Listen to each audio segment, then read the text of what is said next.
welcome back to Shop Don't Stop. Today we are doing the rear trailing arm bushings, replacing with OEM. So going to be showing you how I go about doing that.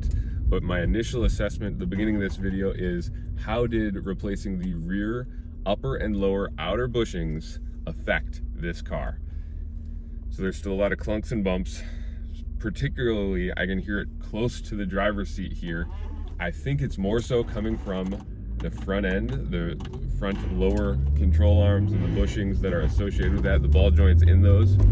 I think they're original, guys, so I am going to be replacing those. I'm planning on ordering them soon here, and we will go from there. But the rear end feels a little bit tighter. I'm pretty happy with how it's feeling. Again, still need to do the rear trailing arm bushings and need to do the subframe bushings. So we will continue to work on that, work towards tightening up the front end, tightening up the rear end. We still have a number of things to do suspension-wise, but we are taking this one step at a time, trying to be as cost-effective as possible and tighten things up. So let's roll into the rest of the video where we do the rear trailing arm bushings, kind of walking you through that. Similar to how I did the rear upper and lower outer bushings, I will create sort of a procedure list for you so you can follow along. Let's get into it. All right, we are back from our drive. We've got this thing centered up in the garage. We've got the front wheels chalked. We do not have the parking brake engaged. And I am going to show you sort of how I've taken my measurements so that I can realign and sort of preload the rear trailing arm bushings when I'm installing the new ones, and actually tightening down the console, or basically the cup that actually goes up into the chassis at the end of all of this. Because if you load it improperly, if you just tighten it willy-nilly and then shove it up into the chassis and bolt it in, you'll have premature wear and tear on that bushing. A lot of guys go poly just to avoid any issues with this. They just bypass it altogether because you can just slap those in and just torque it down in whatever position. But as I've said before, I'm going for sort of a showroom feel on this, not trying to get too crazy with any upgrades, but want to see how it would drive off of the showroom floor in 1995. So I'll flip the camera around and show you guys where I'm getting my measurements from for that preload piece. So to start with, I measured from the wheel well arch, basically the fender flare there, down to the middle of the BMW roundel. And so that is 12 3/4 between the fender flare and the middle of that roundel. Let's get it jacked up, and then we'll get these wheels off. We will drop both sides just so that there's no weird torque vector from the sway bar. And then we'll start working on getting the old out and the new in and preloading them up. Now that both wheels are off, we've got our wheels underneath just in case these jack stands fail. Luckily, we will not really be working underneath the car so much, which is nice. So what I'm gonna do next is I am gonna use an 18mm to drop this rear trailing arm bushing console, kind of that attaches that bushing to the actual chassis. 18mm there. If we need a little bit more space, which we probably will, I'll use that 18mm to also drop that lower mounting bolt for the rear shock, to actually just drop that whole thing down a little bit more, give us a little bit more room to play, so we can actually kind of get our bushing removal tool in there and get to work.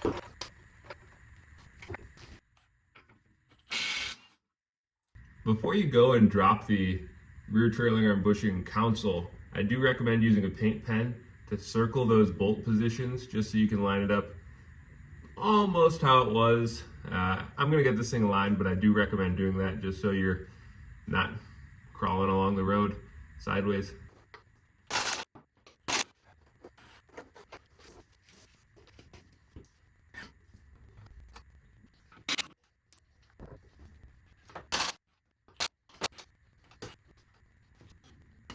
One of the big perks, I think, of working on your own car is going back in and seeing your handiwork on previous jobs. There's our rear upper outer bushing, and we did the same on the lower on this side as well as the driver's side.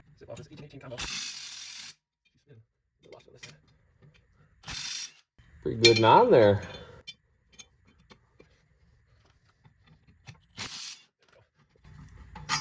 $18 nut, 18 bolt. Gotta wiggle this off. These limiters, I think, are gonna be trouble getting them back on. Oh yeah, I look forward to this. Woo!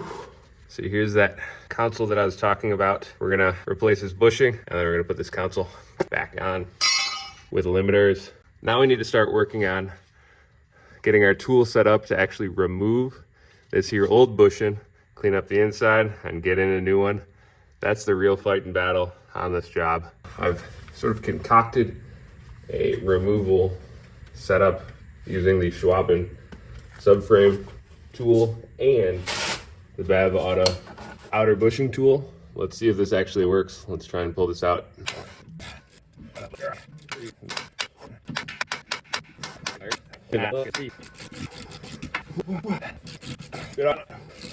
We're kind of reaching critical mass here.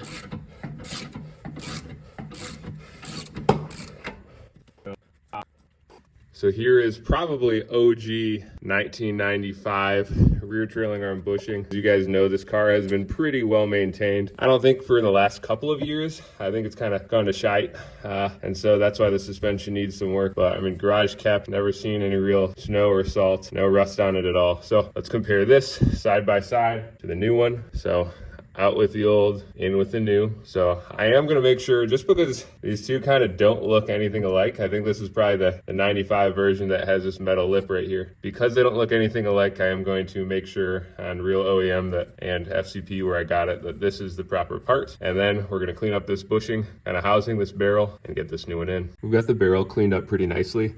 I'm gonna put some anti-seize, just a little bit of lube in the barrel here. Can't hurt when we're trying to pull that new one through. Will help make the job easier if it ever has to get done again. But we also don't expect much of this to stay in the barrel because of the fact that it is a pretty tight fit. But now we've got that applied, let's fit up our new one. I did confirm that it is the right part for the job, even though it looks a little bit different. And then we'll try and pull it in.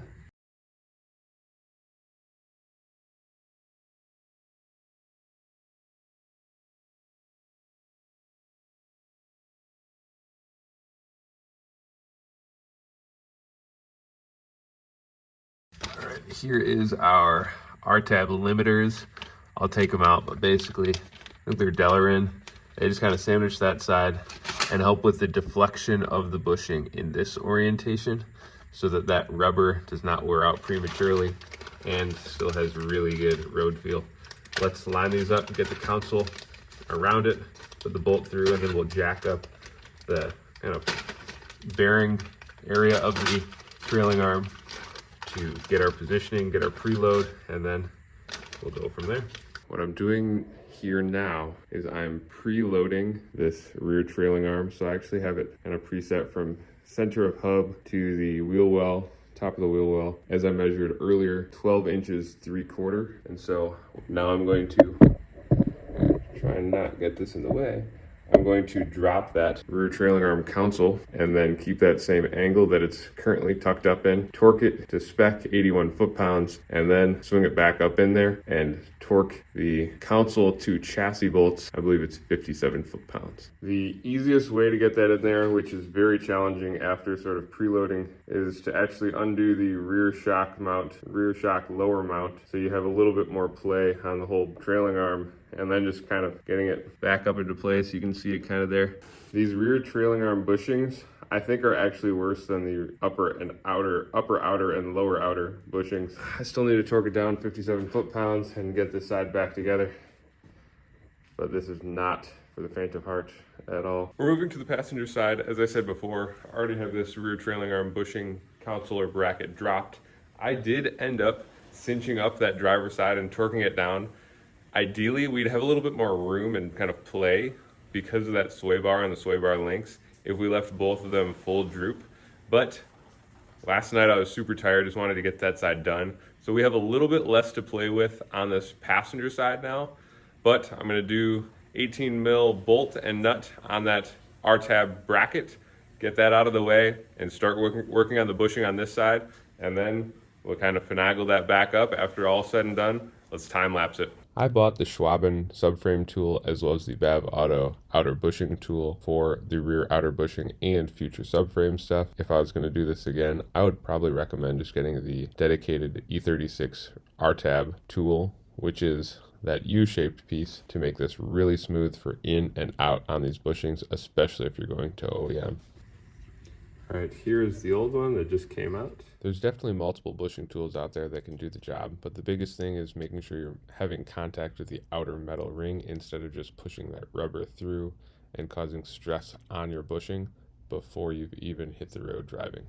I ended up having quite a hard time with these RTAB limiters. I started with one kind of seated in the proper position and one a little bit staggered off, and just tapped with the hammer to get them started and get them aligned properly with that RTAB bracket as well as the bushing center sleeve. The most important piece when getting that RTAB bracket back in place to actually set your preload is to undo that lower rear shock mount. This reduces the counter pressure against that RTAB, and so even by hand forcefully you can get it back up into the cup and get some threads started. Once you lower the RTAB and bracket back down and torque it to 81 foot-pounds, you can then get it back into position, catch some threads, and then after that, before dropping things back down, I do recommend putting in that rear shock lower bolt. Just because of thread alignment, it's easier to catch those threads on that rear shock lower bolt with it jacked up in the air a little bit instead of at full droop. Thanks for watching this episode of Shop Don't Stop. This is part 3 of my 1995 E36 M3 rear suspension upgrades. First, we did the rear shocks and the coil springs. Second, we did the rear upper and lower outer bushings. In this video, you saw it, we just did the RTABs, or Rear Trailing Arm Bushings. Kind of a pain. Here's one of the old ones for proof. I have to torque these wheels down and take it for a rip. I won't keep you guys waiting this time till the next video because that's going to be probably the subframe bushings. So on the outro, I'm going to have some driving footage and a little feedback on how it feels after fresh rear trailing arm bushings and Delrin limiters to help with that deflection piece, kind of give some longevity to these bushings. Thanks for watching again, and remember, shop don't stop. Unfortunately, soon after filming this video, the E36 developed a coolant leak, so be on the lookout for a full cooling system overhaul video. In the meantime, make sure you check out the other E36 content on the channel, from cowl replacement, manual transmission drain and fill, full rebuild on that rear suspension, and consider liking and subscribing to the channel for more content like this.